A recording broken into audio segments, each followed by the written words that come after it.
When we established OSACO in 2013,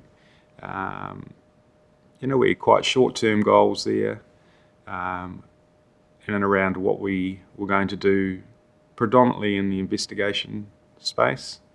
But in the last few years, we've certainly grown rapidly, but the most important thing is we've kept our ethics and integrity in place.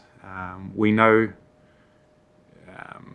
how we like doing our work. We know what our clients want.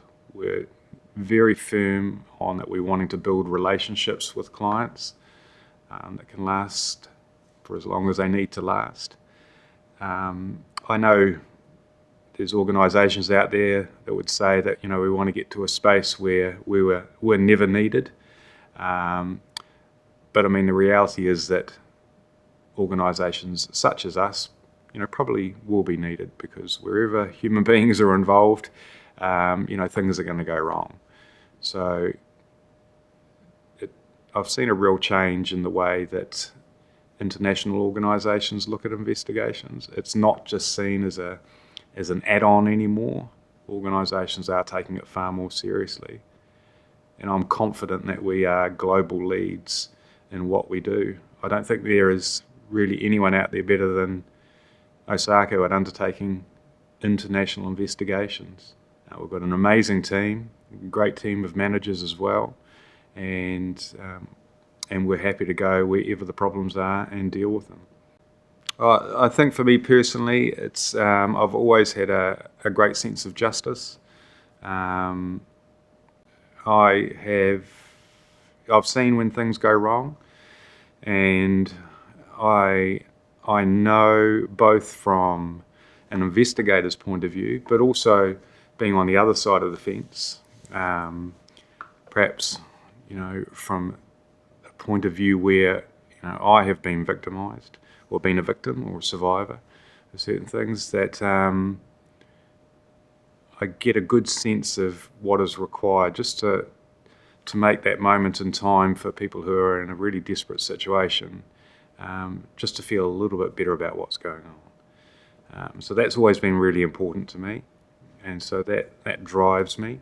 When OSACO was first set up, we were very much involved in just the reactive space.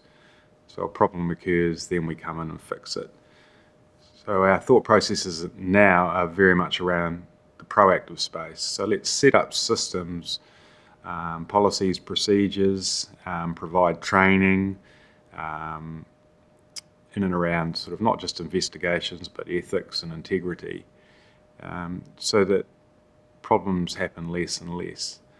But also acknowledging that if problems do occur, or incidents do occur, then there's a good, strong system in place to deal with them, and deal with them in a fair, transparent, and up to an international standard.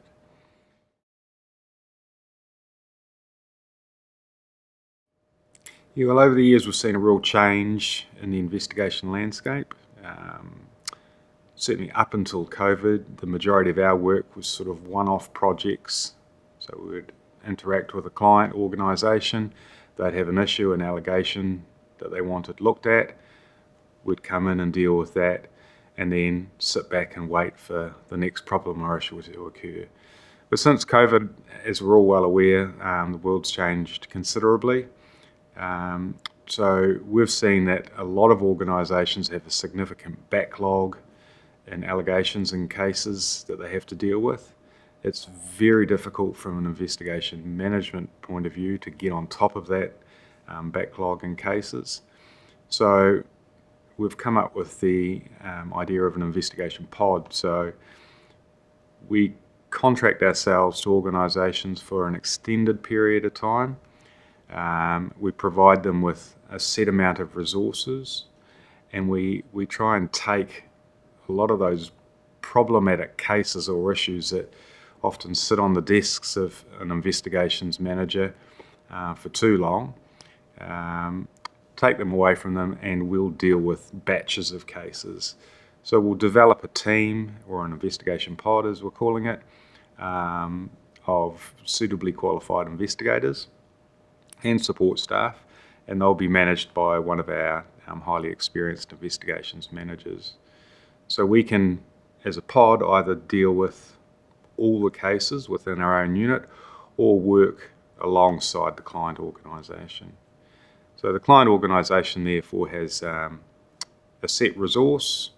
They know that they're going to get high quality output from us at OSACO because of the reputation we have. They can set aside a set budget and just let us get on with it. I think as New Zealanders, and I don't want to sort of just focus on us, on OSACO just being New Zealand centric, because we're not. As you know, we've got an office in Côte d'Ivoire, which is really important to OSACO. Just established a registered office in the UK, and we will continue to grow.